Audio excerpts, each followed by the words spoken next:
Hey, girl. Hey, welcome back. It's been a couple of weeks. It has been a couple of weeks, and it's our last episode this season. Last episode of the season. We are in double digits, baby. 10th episode today. Woo! I look at this as our practice season. I can't believe this is the 10th episode. Really? Because I feel like we've been doing it all our lives now. Instead of a rattle, I had a microphone.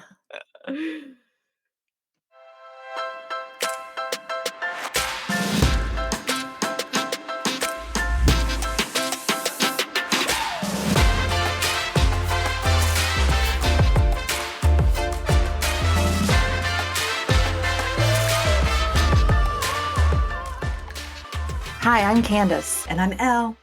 And this is Weirdly Human.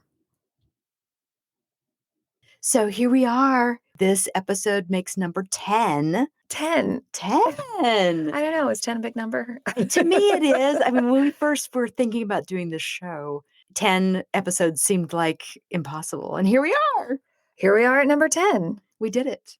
We're going to keep going, though, right? Absolutely. But not this season. This is the end of season 1. All right. And our practice season. Our training season. Stay tuned for season 2. It's going to be, this one's going to be good, y'all. What did we say about the first one? Our first good episode. This will be our first good. Next one will be our first good season. Yes, for sure.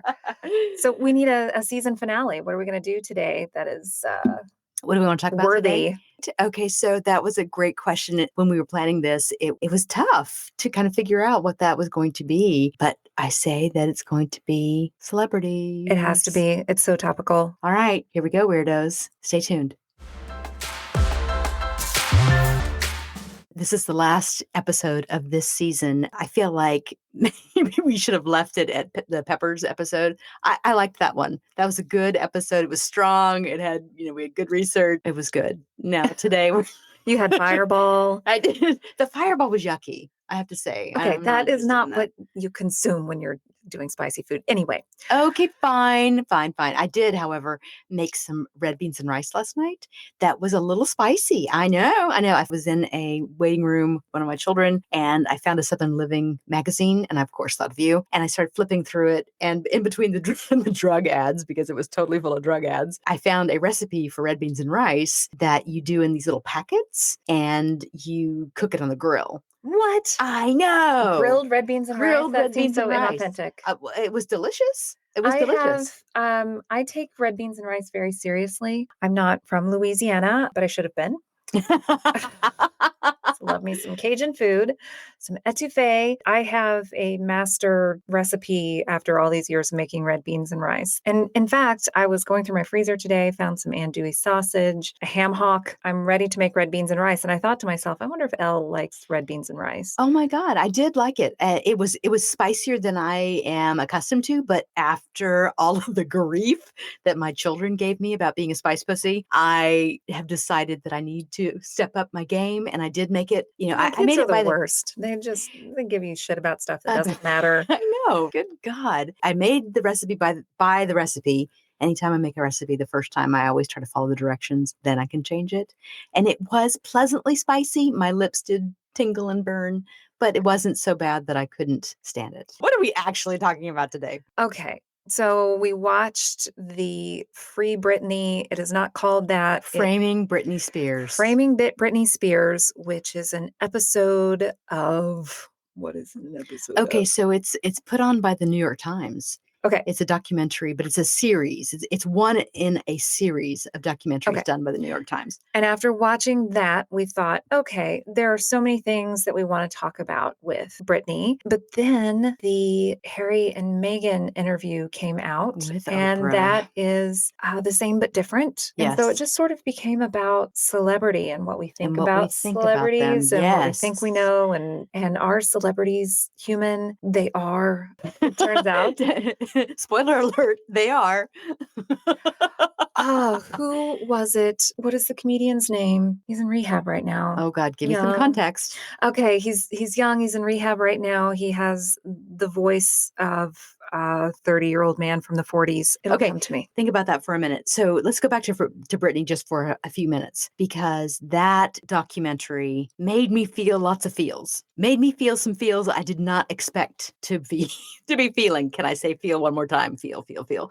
So it gave you some feels. Gave me some feels. When all that was happening with Britney, I wasn't paying a lot of attention to Britney. I was a little older. I was Oh God, you just dated yourself. Yeah, I totally did. But I was doing some other things. Pop music was not my focus. I didn't have anything against Britney. It just wasn't in front of my face. It wasn't really on my radar. I was a fetus, so I had to look up who Britney Spears was. I had no idea. Yeah. So her biggest hit, her first hit, Baby One More Time, came out in 1998. And I remember when all of that happened, the stuff that was focused on in the documentary, and how she really rose to fame. She got involved with Justin Timberlake, who I actually kind of thought was a good guy until I saw this documentary. And then I'm seeing things in a different light. That video that he did, which was totally just revenge bullshit. Okay, I don't think that he's not a good guy, and he's recently come out and apologized. But isn't that enough? He was the villain in this story. Yeah. Well, not the villain. I think the He was villain in one this of them. story was Britney's dad. Yeah. So stop right there, because these people already don't know what the hell we're talking about if they haven't seen the documentary. All right. So the gist of it is that in whatever year it was, when Britney was 24, 25 years old, she had it was the head shaving episode. She divorced.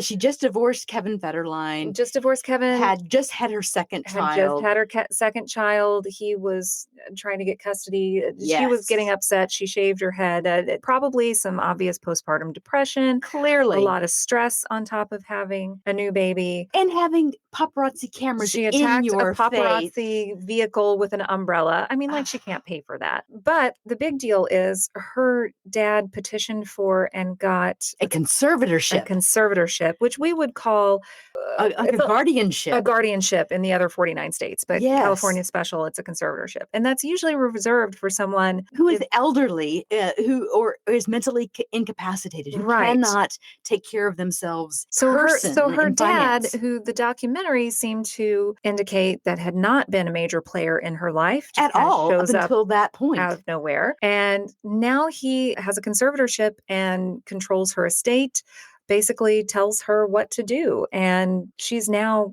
39? She's now almost 40, and nothing has changed. So that's where Free Britney comes from. You're welcome.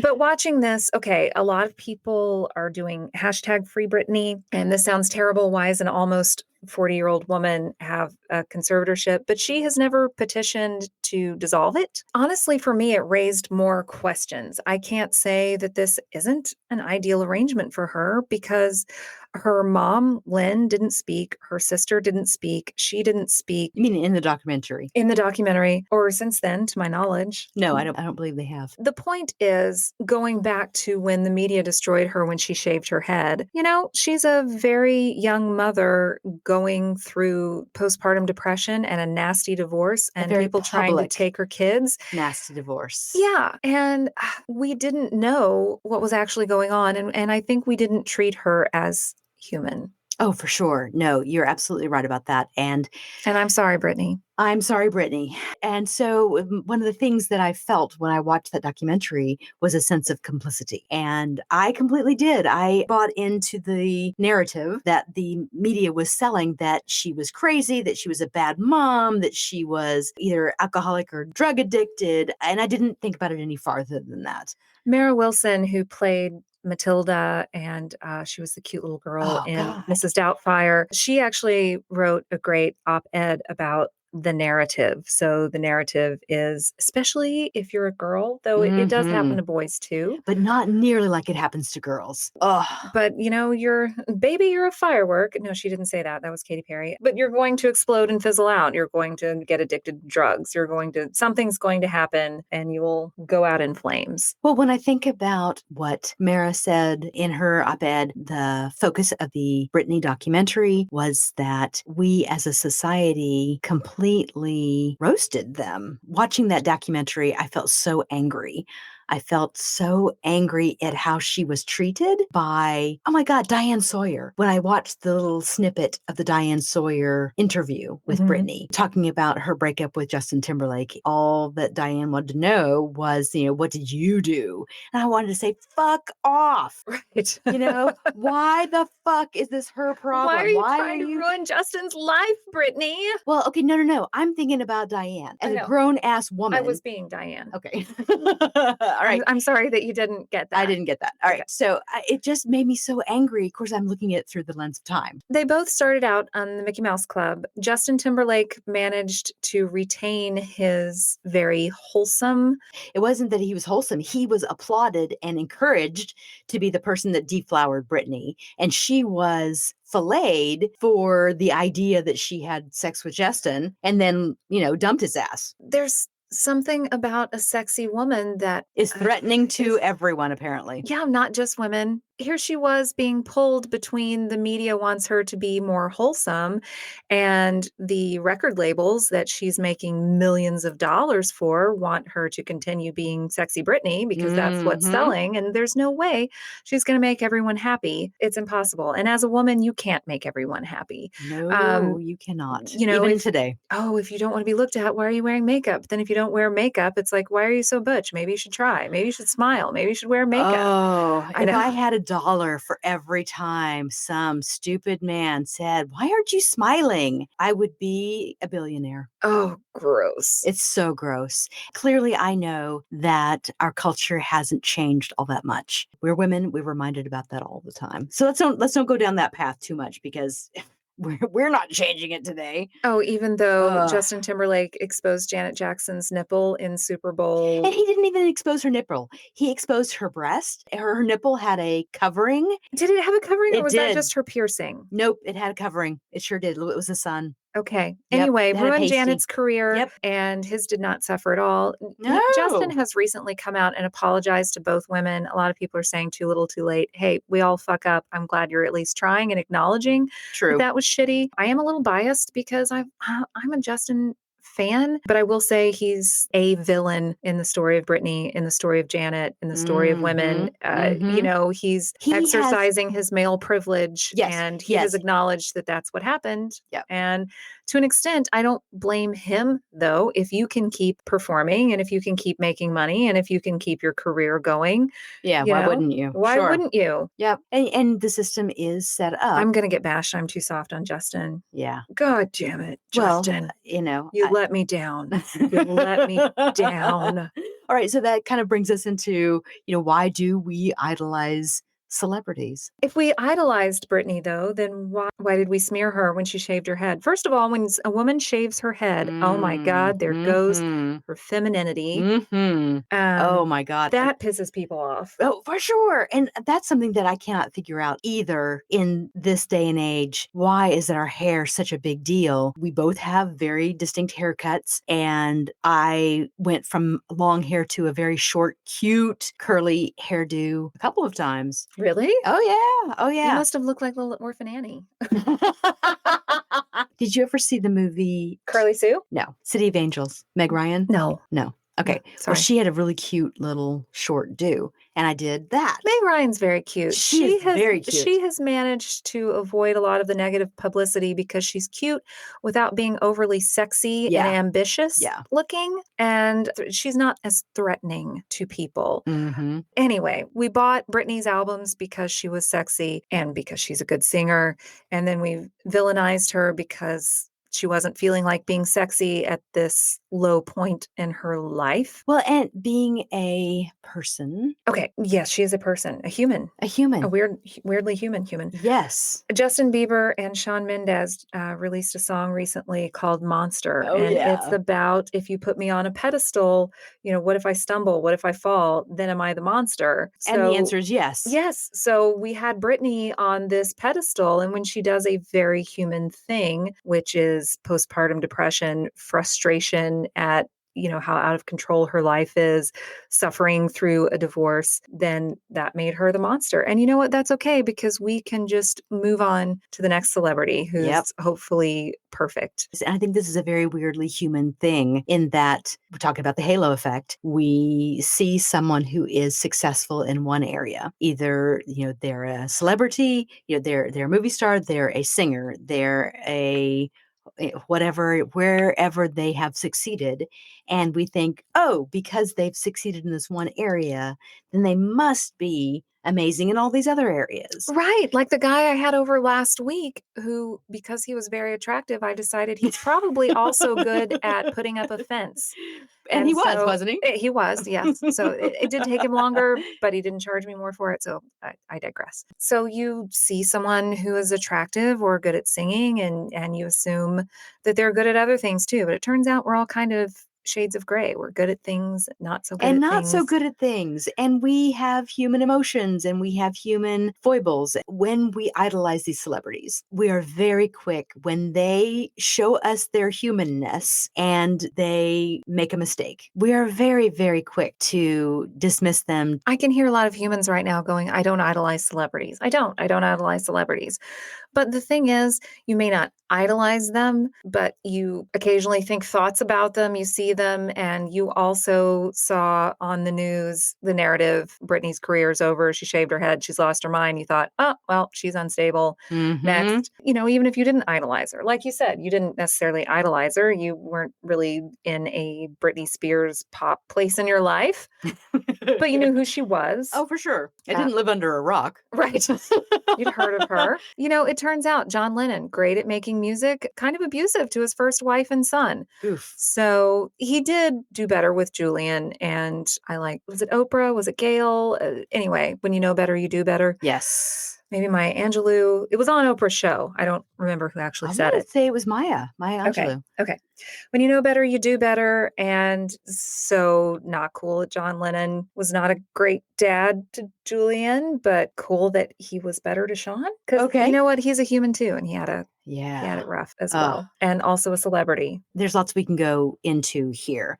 But I also think about, and this is very relevant even today, what's called the information storm. I don't know Britney. I don't know anything about Britney other than what is put in front of me. You don't work for TMZ, so you don't sit and think a lot about Britney. No. So I'm guessing the information storm is just like you take it, you sort, you catalog. Okay, they said this, and so this is what I now think. The idea behind the information storm is when we're confronted with an onslaught of new information about something we know nothing about, then we're going to look for cues from other people, especially ones that we know and trust, to decide what we're supposed to believe, what we're supposed to think about this thing. Okay, and Diane Sawyer could definitely be someone we don't know actually, but we feel like we know and trust. At the time, Britney was interviewed by lots of people. Diane Sawyer, Matt Lauer. Oh God, don't even get me started on that guy. Matt was known for other things at the time. Who seemed to be legitimate journalists and who I would have at the time definitely respected. Right. So if they're questioning Britney's behavior and Britney's mental status and Britney's decisions, then I guess I kind of did too. And I feel really bad about that now. We learn from other humans. We pass information on. We can't sit and dissect every single thing that comes our way. No. So we do just sort of form opinions without really knowing why we formed this opinion. So, when I was looking about this, the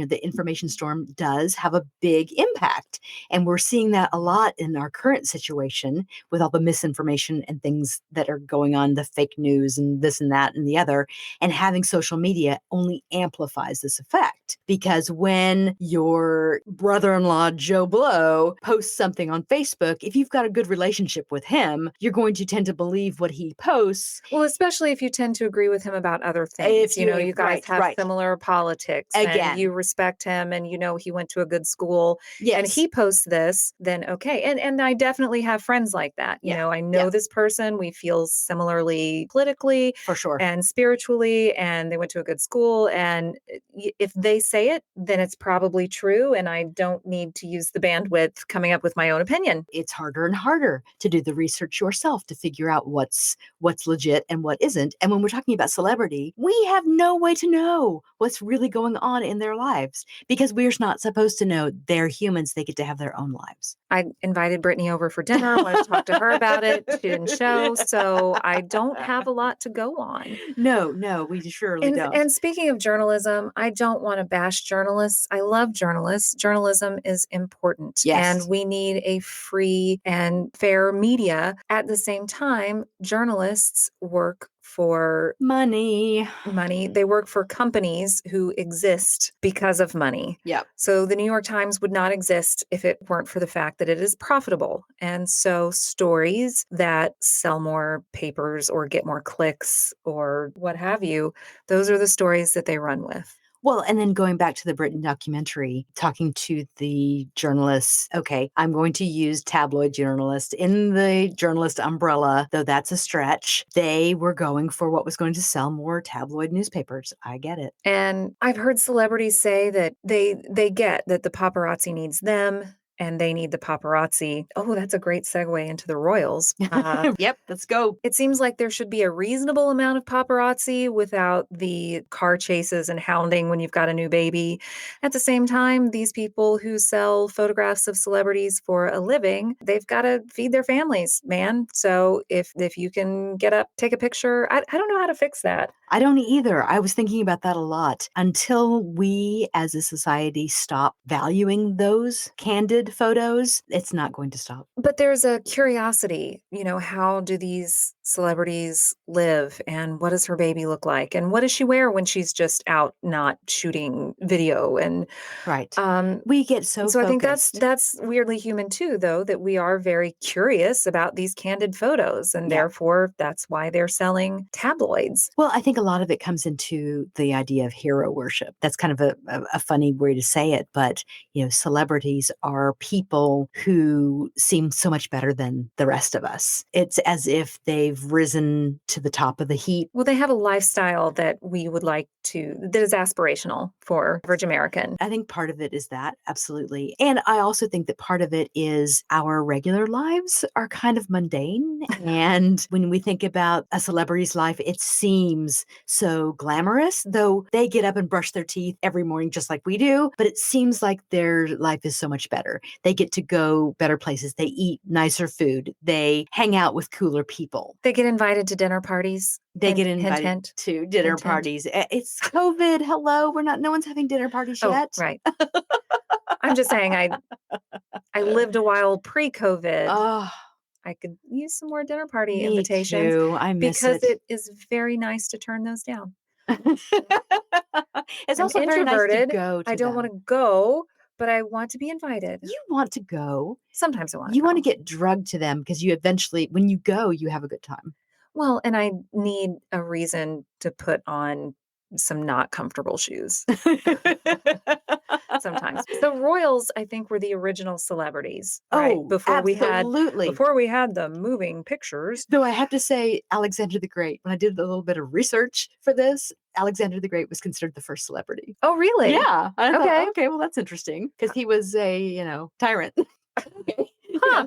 Apparently word gets around. Word gets around. And that's why they added the Great to Alexander. Yeah. Huh, interesting. Yeah. So the royals, best I can tell, and I don't live in England or care that much, honestly, about the royals because it doesn't affect my life, but they are celebrities. Best I can tell, they're sort of like the mascots of the UK. I love that. They are. They're the mascots of the UK. Yeah, they have a government. They have a prime minister. They kind of walk around doing very British things and being mascots. And so I propose that instead of having a wealthy royal family, we just pay, like sports mascots and kind of like they do in Japan, we just pay an actual mascot. It could be an animal, but if they're into the old lady thing, we could do a queen mascot. I mean, look how popular Jim Henson's puppets were. For sure. Royal life actually sounds very hard. And nobody felt very sorry for Meghan Markle until she came out and said what it was really like, I think. Mm-hmm. Well, we all got pretty teary-eyed about Diana, too. Oh, God. again, at the time I was younger and my care level was very low. She wasn't my princess. I remember when she and Charles divorced. Right. And I want to say, and I may have the timeline wrong, but I want to say it was about the same time that my parents were divorcing. Okay. And I remember thinking, this is such bullshit. I just thought, here he is. He's the royal. He's the prince.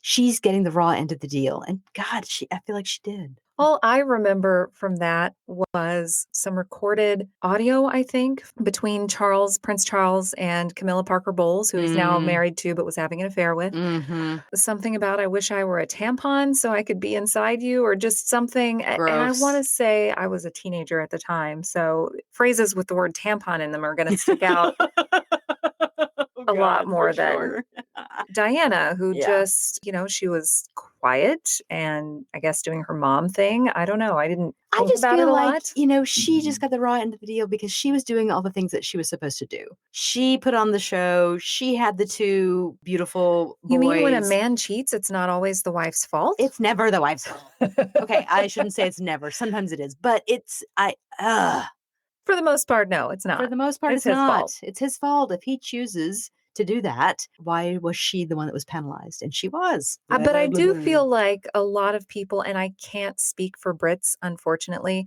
people did still love Diana, and did. that's why it was such a huge story and tragedy when she died. And she died because they were trying to outrun paparazzi, which is awful. And she's the one that left Harry the money that makes life possible. Okay, so if Harry and Meghan, cry me a river, you don't have royal money anymore.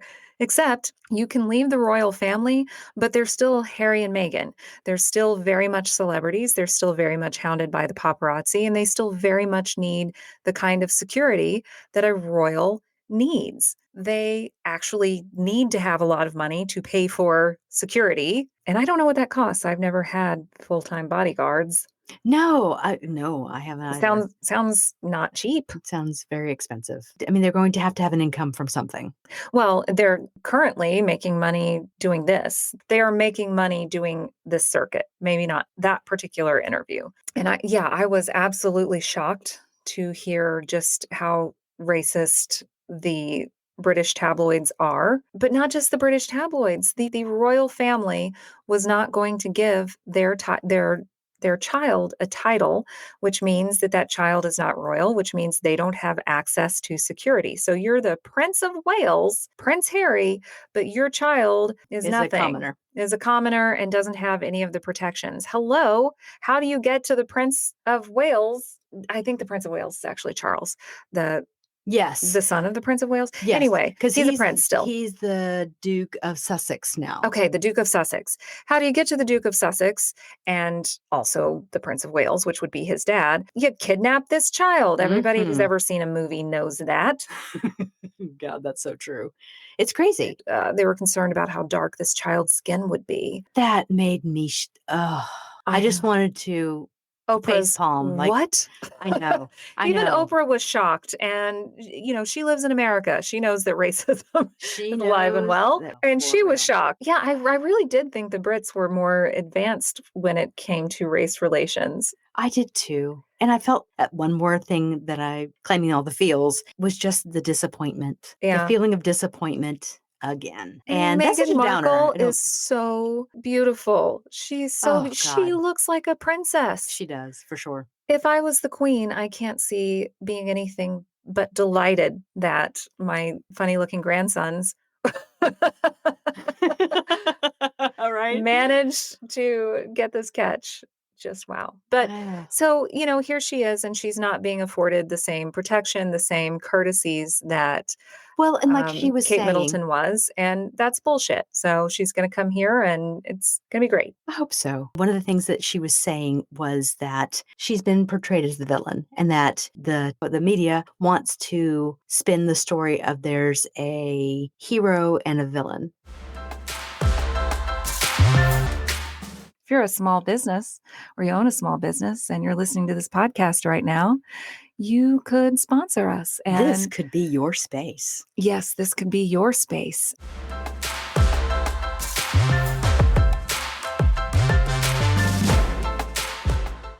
Anyway, so Kate has been portrayed as the hero. She's been portrayed as the wonderful one. And so therefore Megan must be the villain. And it doesn't have to be that way. And I hate it that that's where we are. They're both humans who are doing the very best they can with a crazy situation. Yes. Don't get me wrong. There are not a lot of princesses. So this is a fairly unique situation, but they're all still people. Megan. Royal life sounds so lonely. It does. It sounds lonely and boring. Yes. You know, Megan was saying the very first time she was going to meet the queen, behind closed doors in a personal setting, that she was expected, it was told, like right beforehand, oh my goodness, do you know how to curtsy? Right. Can you do this? Then you will have to do this. She was like, what? She goes, I like old people. I love grandmothers. I'm good with, older people. I'm going to have to do this because, the cameras aren't rolling in this situation. Right. You would think that this was a personal, private family thing, moment where you can just be like, hey, Granny. When I think about, meeting the grandparent of the person you're about to marry, I don't think of having to curtsy. Harry said very respectful things about his grandmother, He did. Who is the queen, if we didn't clarify that. Just in case. But I you do didn't know. wonder what it was like growing up. Did he have nice, loving granny relationship, or was it, oh, your grandmother is the queen, you cannot act that way here? That is a great question. I don't have the answer. My take from the interview was that all of the relationships in Harry's life, other than maybe his mother, were distant. It doesn't strike me as a big, loving, hugging, kissing, gregarious family. So originally we were going to talk more about Britney, and then the royals just kind of took over our... Yeah, it was more of a last minute thing. So how does that work? Can they just vote to not have a royal family anymore? But that's their mascot. I can just see the queen doing commercials for, like Jennifer Aniston's doing, I think, a vino right now. Just, right. I'm actually 140 years old, but this makes my skin so soft. Oh my God. Well, Jennifer Aniston is amazing. I love her. So I will have to go buy some Aveeno now. So is Tom Hanks not human? Because we're talking about how celebrities are weirdly human, but Tom Hanks has never had a stumble. He's like America's most trusted celebrity. Well, he definitely is, but he has stumbled. I mean, hello, he made Castaway. I love that movie. It was a great movie. It was terrible. Wilson! You're in a minority and no one's going to relate to you. This is why you don't have any friends. Castaway was a great movie. Friends. Well, you're here, aren't you? Well, the joke is it's actually me that doesn't have any friends, and Elle has lots of friends. So, yeah. I spend so much time with Elle, I don't have the energy to hang out with other people. I zap all your energy. Oh, no. Back to your question about Tom Hanks. Is he a regular person? Yes. Yes, he's a weird person. For sure. I think that's why we love him, because he seems like such a regular person, right? He's just the nicest guy. Yeah. Okay, what I was going to say earlier, before I was so rudely interrupted, the comedian whose name I couldn't think of was John Mulaney. Oh. And he does this bit about Mick Jagger because he used to work on Saturday Night Live as a writer. Friends would ask him when a big celebrity was on. Mick Jagger was on SNL. What'd you think of Mick Jagger? Is he just like a normal dude? Is he just a regular dude? And John Mulaney goes, no, he is not a regular dude. He's had thousands of people screaming at him that they love him and worship him like a god since he was 16 years old. And the man is, beyond elderly. And that makes a person not normal. Okay. Okay. So then come back to that. I do think that putting regular people, regular humans up on these pedestals in the public eye constantly, that has got to change you. And when you think about doing it from a young age, like Britney, like Justin Bieber, like Lindsay Lohan, that's going to affect you. That's going to change you. For sure. And he's been doing it for so long. Oh, God. True. When he says Diet Coke, one just magically appears in his hand. I don't even think he has to say it, actually. I think he just thinks about a Diet Coke and one appears in his hand. The joke was, too, if you Google it, he told John Mulaney that he wasn't funny because John's like, oh, I wrote this, and what do you think of this? And Mick Jagger just goes, no, that's not funny. So therefore it is not funny. Right, yeah. There's no hemming and hawing. He doesn't have time to humor every person. It's just, no, it's not funny. And my son and I still actually do this all the time. Like, no, not funny. So no, you can't be a normal person. And though I guess old people will do that. true. And the older I get, the less patience I have. So I think we were talking about how as we get older, we're a little bit more forthcoming with what we don't want to do and don't have time for. Very true. And the filter is very thin. Yeah, our filter thins as we get older. So next season, maybe we'll do an episode about our filter. It disappears as we get older. Absolutely. So when I think about next season, there's still so many topics, weirdly human, cool things to talk about that we haven't even touched on yet. Cults Part 2. For sure. Thinking about just this little episode, parasocial relationships, when people get so focused on a celebrity that they think that they're in love with them, that they want to know everything about them. And the fan almost creates this relationship in their mind that the celebrity has no idea is going on. So does this include relationships like when I was watching How I Met Your Mother? I'd watch an episode or two every night, and these people, I guess, became my friends because I know when it ended, I was like kind of sad. I wasn't going to see them and hang out anymore. People get upset. Absolutely. Except it's to a higher degree. Sure. I mean, I did the same thing watching the series Friends. I watched it. Wasn't it on Thursday evenings? I watched it every Thursday. I felt like I got to know the characters and I just wanted to hang out with them. And when it ended, it's like maybe they weren't your friends after all because nobody calls you anymore. Well, not that they were calling me before. But they always came over on Thursday night. You don't need to call if you always come over on Thursday night. I got to be part of their little circle on Thursday nights. And so when that was over, it was a letdown. But which was nothing because that's not a parasocial relationship. But there are people who fixate on celebrity. And that is why Harry and Meghan and their children need security. Well, that's the weirdly human part. What other people call normal, we call weirdly human, is that we do kind of tend to feel that way when we're watching shows or Diane Sawyer. You feel like you've gotten to know a person by watching them on TV, even though they don't know anything about you. And that's all totally normal and fine. What we didn't do was take it to the next level and start stalking or believing we were in a relationship with this person. That just gets weird, full stop, not weirdly human. Well, I mean, I was just thinking if we cover cults, because that is weird behavior, we could go in that direction too, as far as the parasocial relationship. But we've got some great things coming up in season 2. Stay tuned. We are getting ready to take a break, weirdos. So you can go back and listen to old episodes, or you can just hang out. We're going to take a little break and try to get some new stuff recorded before we start up again. Yeah. We're actually going to research some stuff. We'll have it here in front of us. In the meantime, we are going to do some promotion of the show, and we do have merch at weirdlyhumanpodcast.com.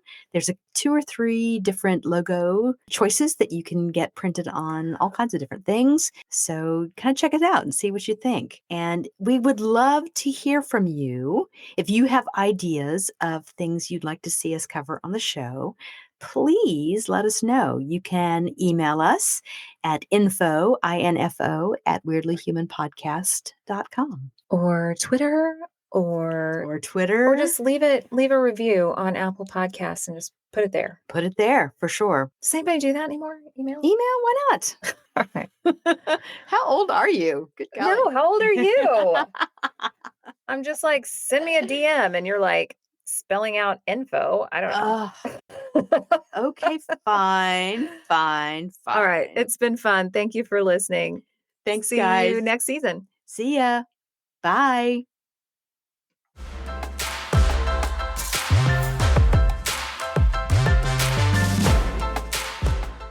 Good thing people don't tune into these podcasts hoping we know what we're talking about. Hoping we know what you're talking about. Oh, God. I'm going to have to edit so much crap out of this one. Oh, no. Just making it so hard. Should we just start over? Oh, I kind of want to, and I kind of don't. So let's just push forward. Okay.